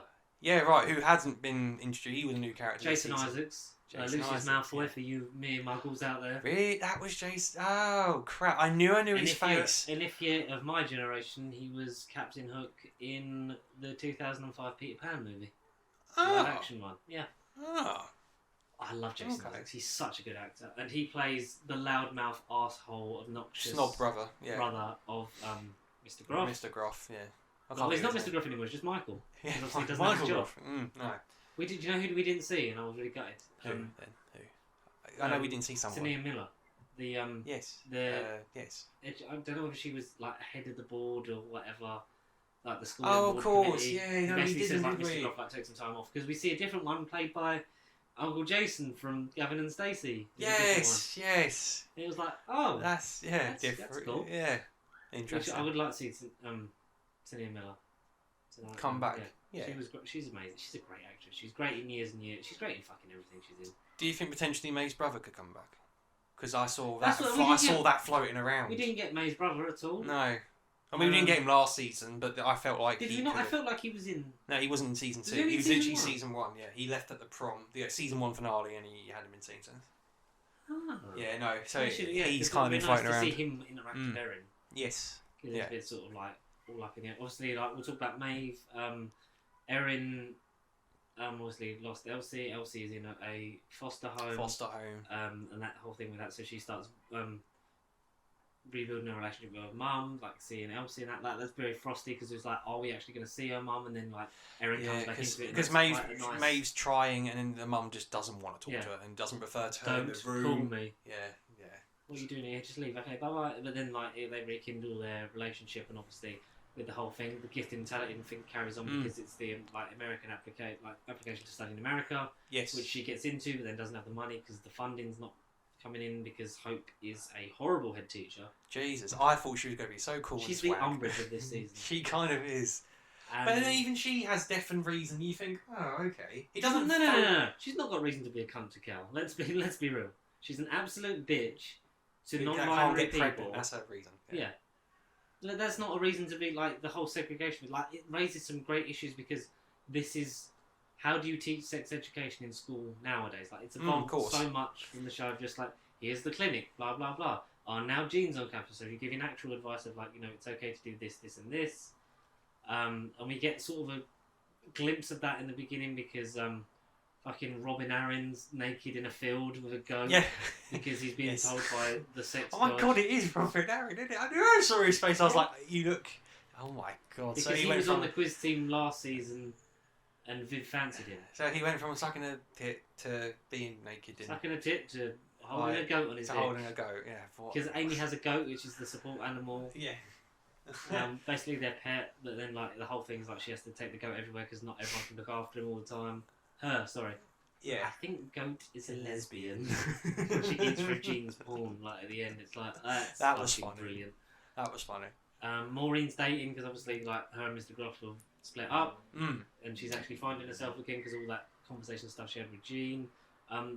Getting back to Mr. Roth, we had a nice sort of repent thing where he tries to return the book and then has the talk with her and stuff. Yeah. He rediscovers himself with a love for cooking because he's never had fajitas. Because he's buying because he's living with what's his name? Mr. Colin, and it's yeah, Colin. Colin. But Mr. Something, Colin. Colin, what's his face? Yeah, not Baker. The music teacher who is from Horrible Histories. Yes. Yeah. So he's gonna move in like his girlfriend. My fucking favourite thing, like when he proposes to her on the France trip, and then like, no, because we've been dating less than a year. But I was thinking we could move in together. It's just when he goes, but where will Michael live? I was like, Hendricks, Colin Hendricks, that's his name, Mr. Hendricks. Yeah, Mr. Fucking Mr. brilliant. Hendricks, played by the Sucking my titties. Like, Jim Howick. Yeah, he's like OG Horrible Histories cast. Have you ever watched Ghosts on BBC? Not yet, no. That's a great comedy series. I've just started getting into that because I've heard so many good things about it. It's basically the cast of Horrible Histories doing like an adult show, and it's fucking fabulous. It's a real air of what we do in the shadows / Toast of London kind of humour. Yeah, that kind of shit. It's great. It's fucking amazing. I'm getting hit with loads of recommendations. Do watch that. And getting hit with loads. Where will Michael live? He's an adult Colin. I'm sure he can sort himself. She's great as well. And people floating around like, should she be the Doctor? And I'm like, yes, absolutely. Sure, yeah. Fucking sign her up because we know that. Just with a brief tangent bubble universe. The Centenary special is still being filmed in Cardiff. Right. Miss Sands. Yeah, Miss Sands. Who plays her? She. I saw her name somewhere, but then because it was the article of like her. She's in a. Raki Fakra. Yeah, I've probably really butchered her name. Raki Fakra. She's great. I'd see her as the Doctor. Yeah. I feel like I have seen her in other things though. Who is she? I feel like I've seen her in a lot, but I don't like the name until I know the connection. Yeah, because obviously Jodie's filming her last episode, and people spotted in the filming location were John Bishop and Bradley Walsh. I did read about Bradley Walsh in the Centenary special. I hope so. Yeah, it's just an actual bit of a send off to this era. All of them have like the second Doctor thing of like maybe them be go, but because you have that thing now where the old companions come back and do the send off, which is going to be weird because you've had Clara come back for Capaldi and like Amy come back for Neil and also it's just gonna be Bradley Walsh going, Doc, good night. We do get aliens in Sheffield. No, Doc. Good night. I did read. Yes. I'm in class. Yes. Miss Sands is also Bliss in Paul McGann's Time War Big Finish series. I thought you were going to say Bliss in Love and Monsters. Oh no, she's Doctor's companion. She's playing Paul McGann's audio companion. Yeah. Phoenix, alarm clocks. That is yeah. And EastEnders. Yeah. I watch it. I feel like I've seen her in something like that, but yeah. Should you be the Doctor? Yeah, sure. I don't mind. Yeah, it's a different ethnicity that would be like, yeah, it's about fucking time. Did you see? Sorry, there's so many fucking tangents. But Daniel Craig listens to our podcast, and that is the episode. That is the title of this episode. How? What has he said? This is what. Oh yeah, no, he said. I was going to post this yesterday. Daniel Craig said yes. about. Oh, I know what you're going to say. Because they asked obviously because he's leaving James Bond, blah blah blah. He addresses whether a new James Bond should be the nice little set video that I sent to you, like of him crying, because that's in an Apple TV Plus documentary, being Bond or something like that. Daniel Craig says, "Why should a woman play James Bond when there should be a part just as good as James Bond, but for women? There should simply be better parts for our women and actors of colour." Yes, Daniel Craig, you are a legend. Thank you for listening to Nerd Bible Podcast, Daniel Craig. Would you like to come on? You've earned yourself a free subscription to Apple TV. Yeah, but you have to pay for it yourself. You can certainly do that. Did you see the thing also? So it was yes, because that is all true, because we all agree with that. But did you see the headline? So it's the thing. It's like it's the thing of how to write a headline, how not to, and this is a headline from Murphy's Multiverse .com. Daniel Craig calls for Hollywood to create better roles for women and people of colour. And it's the 007 sign, and it's got like the female sign as one of the O's. Okay. Like call it Hollywood. And here's not how to. The Daily Mail, of all fucking places, because they write shit, so why do you read it? Why do you read tabloids in England? They're full of fucking shite. Yeah. God, I'm getting really angry. Sorry, any kids that listen to this, but Daniel Craig says James Bond shouldn't be played by a female actress. That's not what he's saying.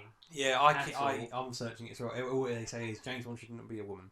Tender and woke 007. No, what he's saying is what we've said all Like along. us. Write better parts for women, for actors of colour, of all ethnicities, Original sexual roles. orientations or genders, and make them just as important as mainstream and as blockbusters. We don't want James Janet Bond or Jamie Bond. We want a good female written spy series that's In the mainstream vein, for in the same vein as it, but for women and written well, and not just let's gender flip that because we're lazy. It always comes back to this, but I'm so glad that Daniel Craig has kind of said what we had been saying all along. Anyway, Jodie Whittaker's wearing a unisex t-shirt instead of the actual like V-neck ones. Yeah. Oh, okay. So there's like, is it like people are assuming because obviously the Doctor wears like I'm so excited to see the new Doctor wearing Jodie's outfit because that whole thing like I can't like so is it like because it's a unisex t-shirt is that to hide whether I see. Oh. Because it could be worn by either like will the next one be a man or a woman that's hiding it because if it was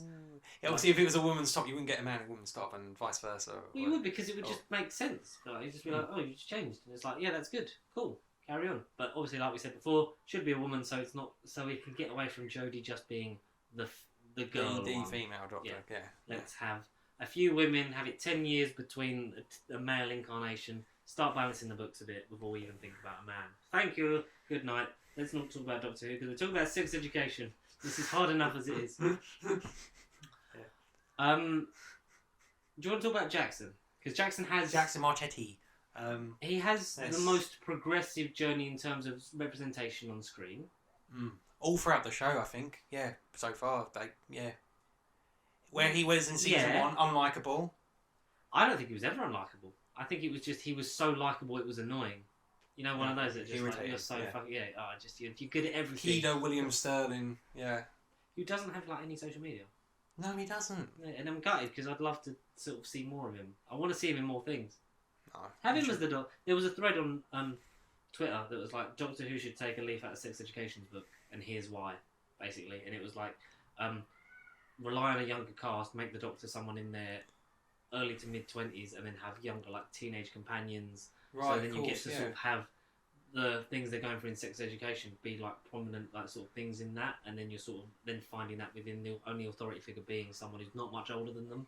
Yeah, of course, yeah. And then you obviously, because they said you found some really good young actors in this show, you can do that, like take some of them actors or make even more amazing young actors have a chance in the spotlight kind of thing. And it was like, yeah, kind of, I get that, but I don't think they'd ever go that young just for it. I think you still need that level of authority within the Doctor. Like, this is meant to be a grown-up. That a lot of people, like, we don't look our age. Like, you look older than me. Oh, yeah. But you're like 3 years younger than me. I am in reality. Like, it's weird. You have a more adult face, whereas I have a more childish face. But I'm like, it's just physics is weird. And biology and DNA. Like and Matt stuff, Smith was a very young man, but acted and sounded and looked like he was an William old Hartnell. man. He sounded like William Hartnell. Not quite. Did. Anyway, Sex Education. So Jackson befriends Cal, and they very importantly, their pronouns are they and them, because that is what they say in like 6 the first or 5. Yeah, episode 1. Yeah, when they're introduced. Yeah. They are non-binary. They were born of the female gender, but obviously do not associate with either. Yeah. And that's a really interesting journey because it makes Jackson question who he is and like what he does. Not like what he does, like how he feels about that kind of thing, because he has an attraction towards Cal. Yeah. But then his whole thing is like, I don't want to then see you as like a girl or like act as if you're like, and she says as well, like I feel like you would just see me as if I was still a girl, which I'm not. Like I'm not. You have to sort of open your mind. And then you go, would you want to be labelled as in a gay relationship technically and stuff, which comes up and which he then questions because it's nice because we get to see one of his mums. Yes. Finally. Yeah. Because that's what I was missing is like because they were such a big part of season 1. And in terms of his relationship with, like, I don't want to do swimming anymore. And then he sort of lost himself. He definitely lost himself. And I think that's part of why we get so... Because that was one of the main things that annoyed me about this season was just like... Jackson is not getting enough to do. It feels like you're sidelining him. Yeah, no, I agree. Yeah, Jackson. Apart from him getting high on the bus, which is quite funny. It's a portal to another dimension. And the way they're spinning round, like, in the room, like, as the bus is, like, sort of crashing, they're just like... Wait, look! What's that over there? They do together, do magic mushrooms to try and make the France trip a bit more enjoyable. They get on really well, and like we see a bit of it, and it also felt like Viv to a point was so he starts off as head boy, and then Viv replaced him because obviously Viv is much more academic minded and is focused on like her career even says like I know she's like not doing this, but like I'm focusing because I need this for uni. Like this is such a good opportunity. She's focusing on her career and where she wants to get and everything. And even when he says like you do know like. She couldn't give it essentially like she couldn't give a shit about what you want to do next. Like she's using you to get to the students exactly, and like their relationship felt not as strong as it because last season they came together so well. Yeah. Feel like they're gonna go out. It's like no, they just found good friends in each other, like someone who was popular and like swimming like the alpha male, and someone who's on like the nerdy quiz squad, like coming together and being the best of friends, getting on so well because they needed each other, and they took stuff from each other like. He gave her the confidence to sort of be the way she was around where she fancied.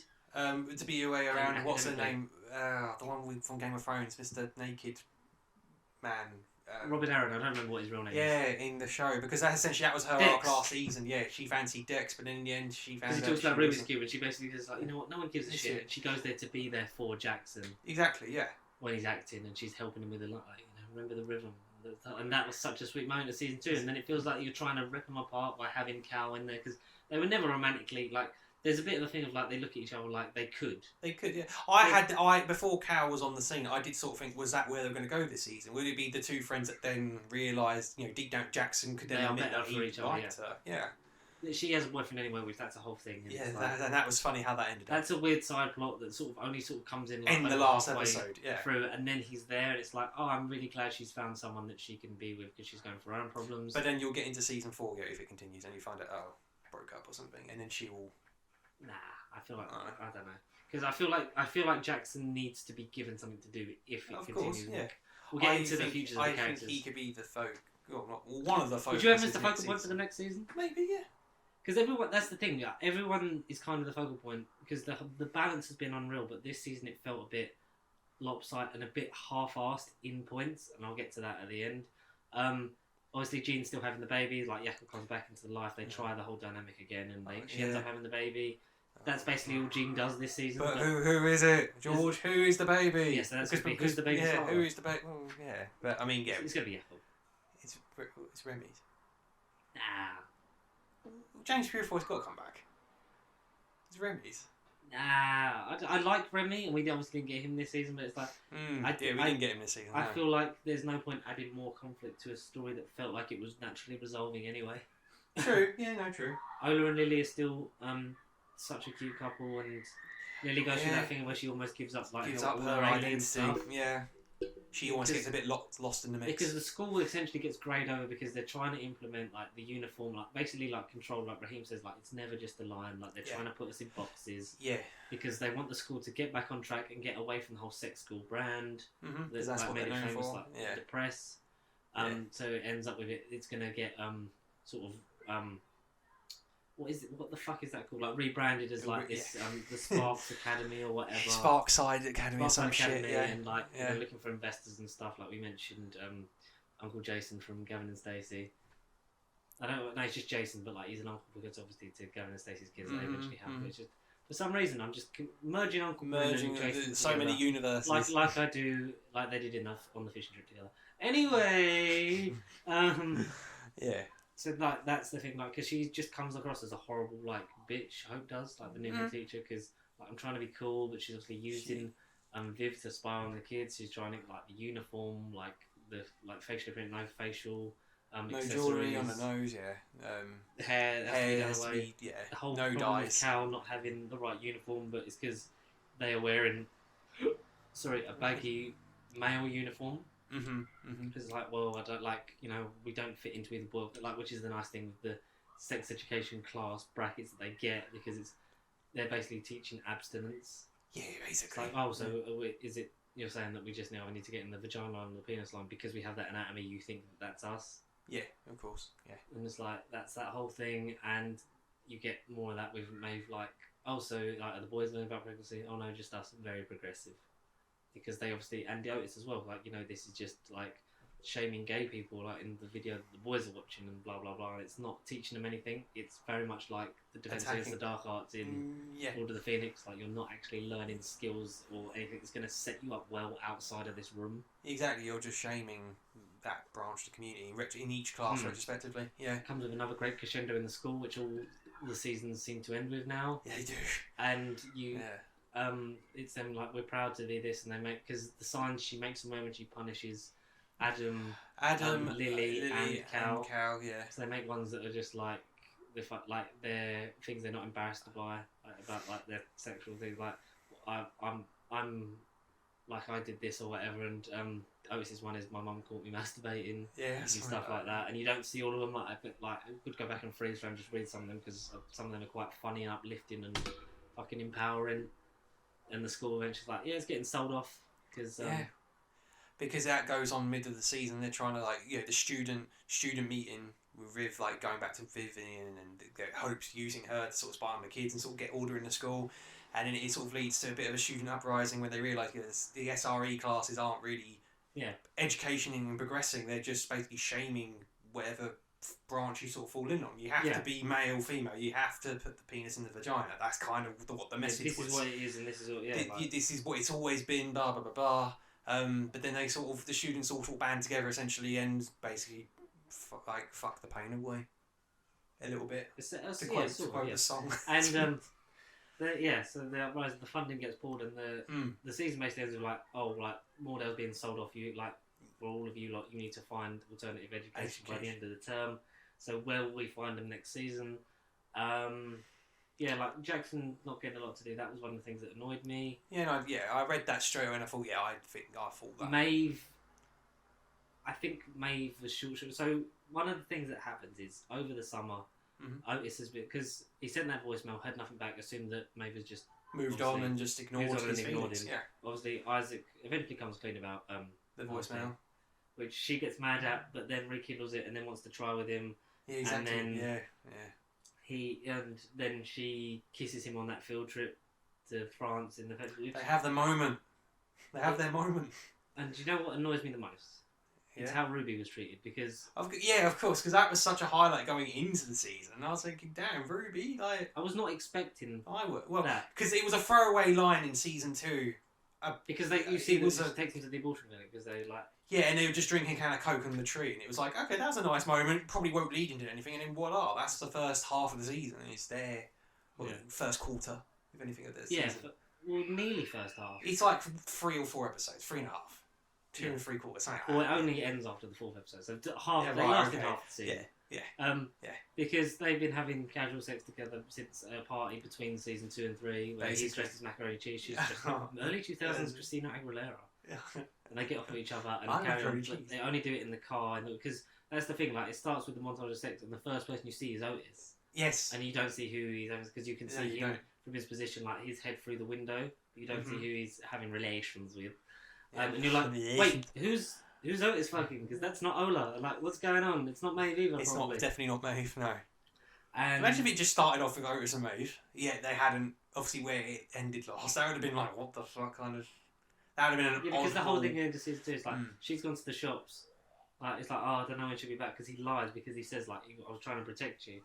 But she gets angry at him, but then like isn't angry at him anymore, because he painted her mum, and then she has sex with him. It's a bit out of context. It paints the mum, but And Amy's a bit like, look, Otis and Ruby aren't together. So they eventually, like, they're still having casual sex all the time, and then they make it less casual. Otis tries to sort of get his point across, and let's just get instead of being ashamed of being with me, I'd like you. Basically, he sort of says to her, like, I like to get to know you better. He wants a bit of a deeper connection. That's the end of episode 1, isn't it? Yeah.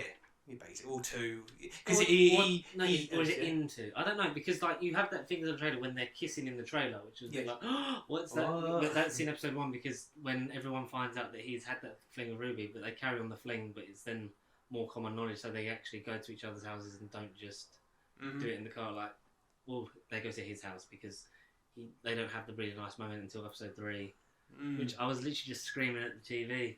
I literally was, because she says, so we've known about her dad and stuff, and she basically hasn't ever invited anyone around her house because she comes from like a not well off family, like quite a working class family, and the way she is in her sort of demeanour at school, she sort of doesn't want to let anyone in on that because she's quite a tough person. Yeah. And her dad's got MS and then smokes weed because Joe Wilkinson brings it over, and that whole cat thing was fucking hilarious. Yes. Yes. And for the pain, like, and he makes a point after a really cute double date between them, Ruby and Otis, after they become official, like, you saying you want to be my boyfriend? And then like, yes, and then they kiss, and it's like, oh my god, I don't care about him and Maeve anymore.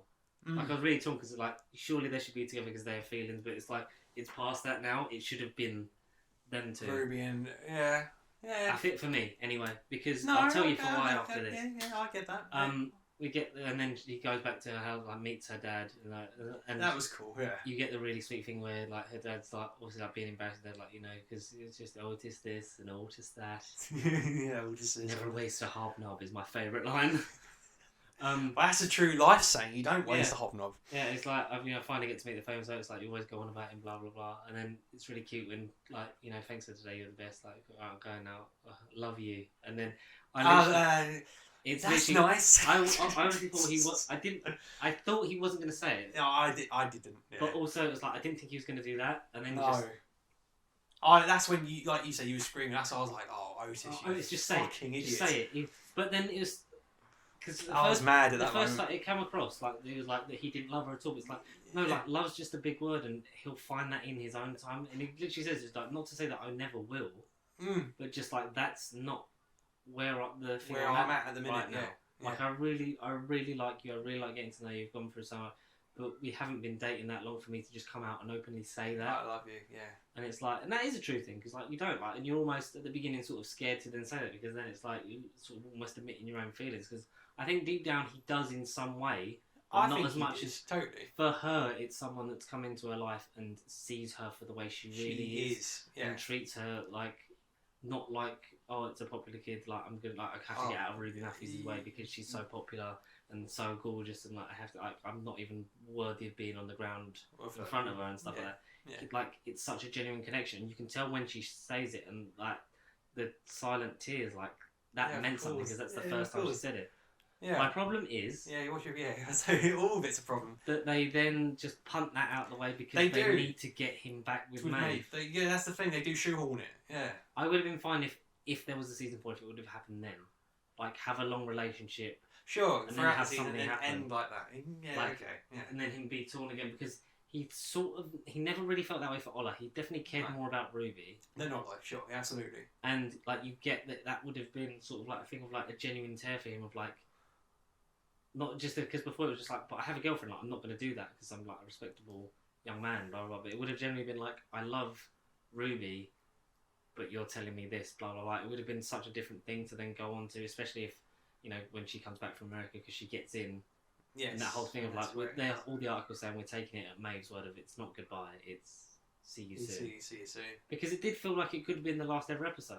It did, and even Emma, like, to go back to the real world, Emma McKay, the actress, has kind of said she doesn't want to be doing sex education forever. She's starring in a film about Emily Bronte, or it's B-R, O with double dots, Bronte. O with an umlaut, yeah. Yeah, umlaut. Yeah, Bronte. Bronte. She's just kind of come out on quote and basically said she just doesn't want to keep doing it forever. Well, she doesn't want to be 17 forever. Yeah. And it's like, yeah, that's true. That is true. A lot of people taking that as, oh, it's over. It's like, it could be over, but also it doesn't have to continue being in the school.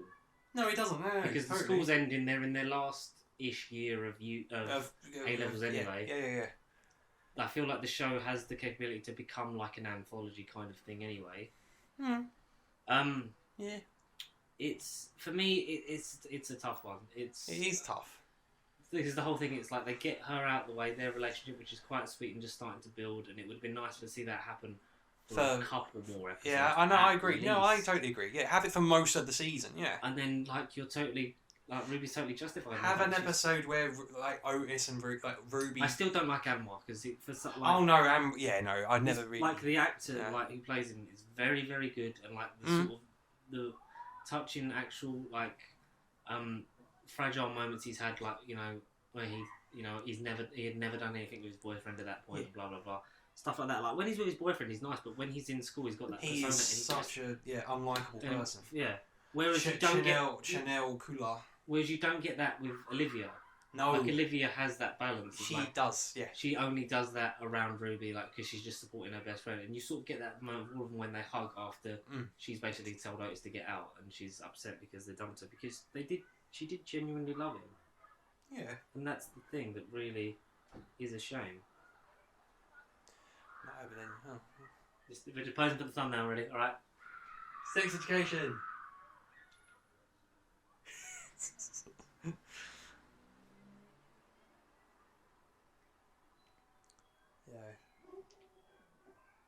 No, I did the wrong one. Oh, no. And it again. Sex education!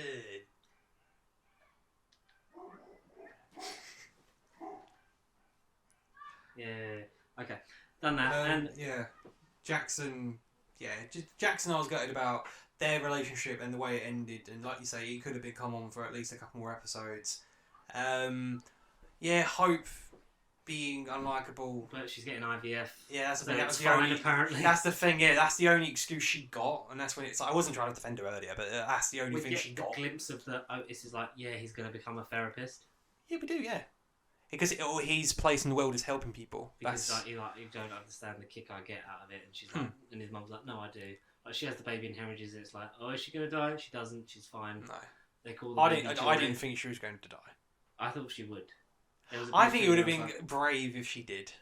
I felt that she was going to at the moment. Do you know who I thought was going to? Because we'd had those pictures where it was like in a graveyard, and I thought, oh my god, someone does die. But it was the France trip. Oh. And when Jackson started feeling dizzy and faint from his anxiety, I thought it was like he was gonna just sort of be ill and not know about it, and just because he'd never really stopped doing anything and always had a routine, he just would suddenly think, hang on, this isn't right, and then because then doing drugs and stuff, it was then gonna like complicate things somewhat.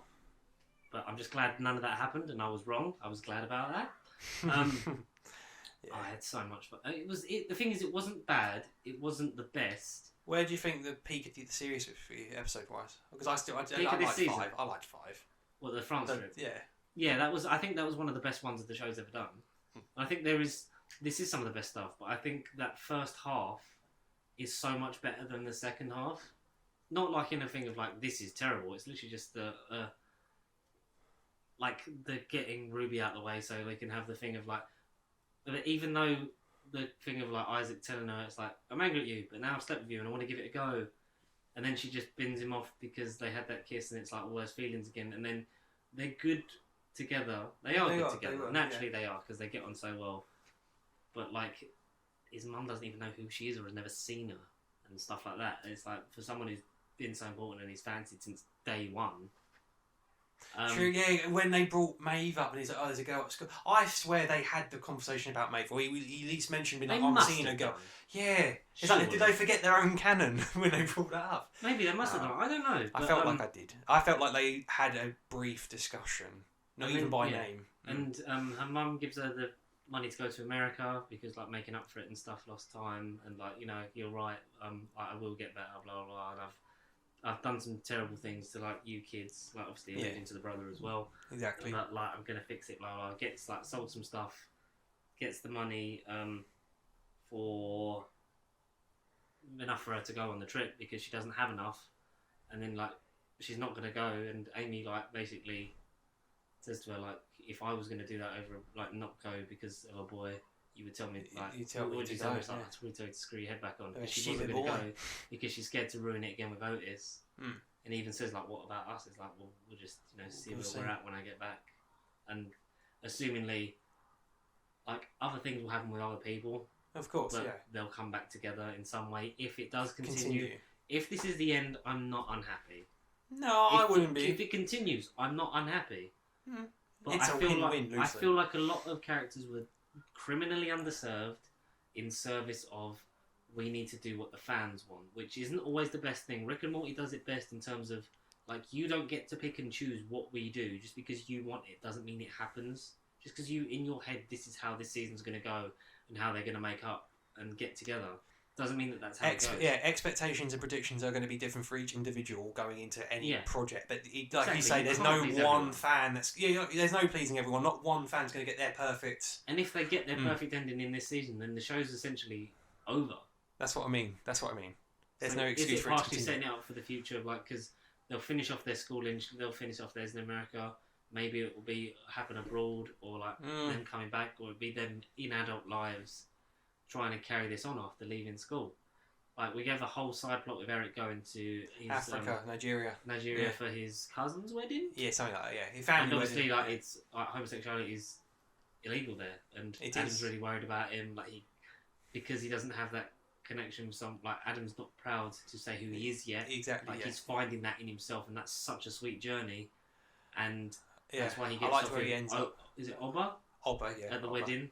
And he feels guilty about it, but tells him. And even after that, Adam still doesn't want to break up. It's like, oh, so you're going to break up? He's like, yeah, we kind of have to. Which you also think that hopefully they are the ones that find themselves and come back together again because they were such a sweet story. Because he gets on well with Raheem. Highlight of the season, in order to and they become closer, even though you think they should hate each other, but they don't. Helps him with his poetry because he wants to write some for Eric. There's some great relationships that do develop. We just don't get as much as I think season 2 was fucking perfect. This is how you do what you did before, but improve on it. Introduce some even better faces, new characters, and develop the ones you had, and like all of the ones you had, like on such a fucking plethora, and you get that. But some of them are just really underserved. Like Jackson feels sidelined. Like Cal was such an important story. In terms of what they mean to, like, no, this is a good point of how do you teach this to kids nowadays. And going forward in life. Yeah. There are kids and people like this in all walks of life, in all ages. So you need to start considering it now in terms of how you're going to teach everyone and how you're going to, essentially, affect everyone's lives going forward. Like, that was so important. But Jackson, it felt like that was just a thing of, he was, like you've said, you're just doing it to get into their pants. It's no, it's a deeper reason. It starts off as that, but it goes into a deeper reason. But he's lost and he doesn't really have anything to do. They have the moment, and then they realise that it just wasn't going to work. They have the talking on the lockers, and they say this isn't going to work out. And Jackson, and they're both genuinely gutted because they both admit that they like each other. I don't think I'm a bi person. At least not yet, or whatever, or something like that. It's And because and the fact that I love that he talks to his mum about the conversation, how did you know? I had those feelings, but I didn't know they were feelings. Yeah. Essentially, and he's like, no, I'm not telling you I'm gay. I'm just this. It's a complicated thing, but thank you. Yeah. Thank you. And I was thank you for being how supportive he would be. Do you think the parents took a divorce like they said that they would last season? Because they maybe, but I hope not. Because I forget who played. She was in Waters of Mars. The person who plays his other mother. His birth mother, because they've obviously got surrogate. They obviously got a sperm donor and then had the baby between them and their marriage. Because obviously, two women genetically cannot conceive child, but that is their son together. And that's the magic of television. I love how progressive and how inclusive this show is. I love that Mr. Croft learns to fucking stand up to his brother and has a passion for. Is it Roz also? Yeah, it's Roz. Sharon Duncan Brewster. Yeah, she was in Wars of Mars. And she's in Dune in 3 weeks as well. Ooh! Dune. Stand up to his brother and learning to cook and finding the passion. Finally comes to terms with the fact that he messed it up with Maureen. And I'm never like that. And it's mainly down to how my father was with me. Because you've learned through his brother in flashbacks essentially that his brother was a dick. His brother was a dickhead. Because his dad was a dickhead. And it was just a way of staying out of his way. And it's he had a really sad childhood and it's affected him as an adult and how he treats his son. All the way now, yeah, exactly, yeah. And he regrets it, he really does. And Mr. Groff Michael will get better. Yeah, and it's all about, these relationships developing. Colin asked Miss Sands to marry him, obviously, and they're going to move in together, so there's that. They didn't do anything more than that. Whereas last season was good because that was when they had more developing their spotlight. relationship. Yeah. Where's my thing? So here's the big message. Like, you know this because I said you this. So we said all the Jackson stuff. But basically my point is this. Overall, I think the show has evolved to a point where it doesn't know what it is anymore, which is good because life is about growth and change, and the show has done that with each season, with all of its amazing characters. The initial charm and premise of the first season is completely gone. Will there be a season 4? I kind of hope not. I don't know where else you would take it from here. I agree. But if done well and away from the school, it could work. I just hope that whatever comes next for these characters, the right story is told. Which, yeah, I agree with myself because who wouldn't? That's just that's the most rounded opinion I could give of it in terms of I didn't want you to read that message and think, oh god, he fucking hates it, or I didn't know. I enjoyed this. It was very good, very well made, very enjoyable. Sure. A solid 8 out of 10. But from it suffered the Rick and Morty extended thing syndrome of the anticipation. Sort of will either give you new life to be you think we're going to do this, we're just going to pull the rug out from under you, or it will make you bow to your audience to try and be we want to please you because you keep talking about the audience. You're the reason we're here. You keep talking about on internet forums and stuff like that, and it's no, it doesn't have to be that. No, I agree. And I feel some of that was the whole thing with Maeve. Maeve and Otis. I wasn't really bothered when they got. It was nice when they kissed because they finally had that whole thing, but it could have just been no, this was a mistake. Because she had feelings for Isaac still at the time. She was still yes. at the time trying to see him, and then he finds out, and then sort of goes yeah. Which Isaac's the one to break off. Yeah. A nice reprieve of I still want you in my life. He's yeah, but not for a while yet because Yeah, he was honest. Yeah. Yeah. Because he pissed her off with how he was and basically lying and stuff like that. But then for her to then start to have them feelings for Otis again, relationship to just be you're going to go back to me. He wasn't exactly egging her on, saying oh, I don't. He was basically saying don't really be with me, but he wasn't saying I don't want you to not regret the chance of being with Otis.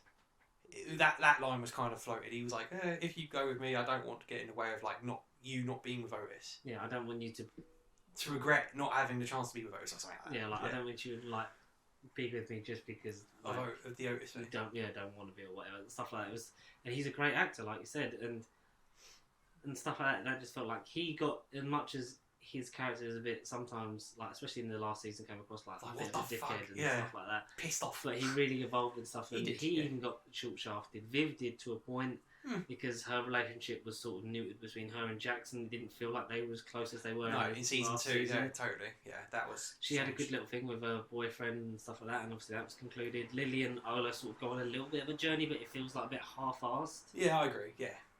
It was dragged through the whole The only season. compelling thing is her contemplating giving up her alien stuff. The stuff. But then it's no, this is who I am, because she gets people come up to saying the stuff you wrote, Galax is my hero or whatever. It's with penis. People I do make people happy with what I do and what I make, and that was amazing.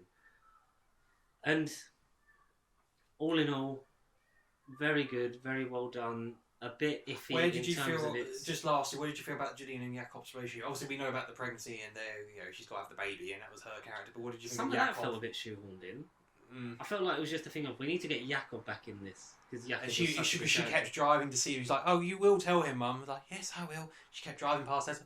Look, Jean, I've seen you drive past 15 times. What do you think of Thor? That's the superhero with the muscles. That was my father's name. It's what? But it was nice because he got his sort of closure of the fact that he finally spoke about his wife to the therapist, even after saying I don't believe that talking about it can actually help. And you got his point of view, you got Ola's point of view of when she's using unpacking her mum's things, it's still for her it's hard. And when she has that conversation, I'm scared that you're gonna love your new family more than me. Because obviously her sister's off at uni, it's just them two. It's having a new kid. It's is he gonna focus on them? And then Otis also does the same thing of I'm the only child. I'm really bad at sharing my space, but I'm working on it. And they have still that thing because it was weird for them to have to come back together considering they were an item and now they're essentially siblings. But I think it works well enough. I think their sort of thing there's a lot they skirt over, there's a lot they don't even delve deep enough into. There's stuff they completely skip through, but enough of it's there for you to sort of get that journey of them. Yeah, continuation. But yeah, all in all, it is good. It's well made. It's enjoyable. It's a solid 8, maybe 9 out of 10. It's not for me. 8.5. Yeah. For me, season 2 is just like what, a 10 or 9.5. I'd say a 9. I'd say a 9, nearly a 10, and then yeah. season 1's a 9 because that was so like without that you wouldn't get the thing of like, oh, this could go in all these places, which it does. And then season 3 for me, the moment is just the bottom. Is an 8. Okay. For me. But what did you guys think of Sex Education season 3? Sorry if we spoiled anything for you, but we did tell you. Spoiled enough.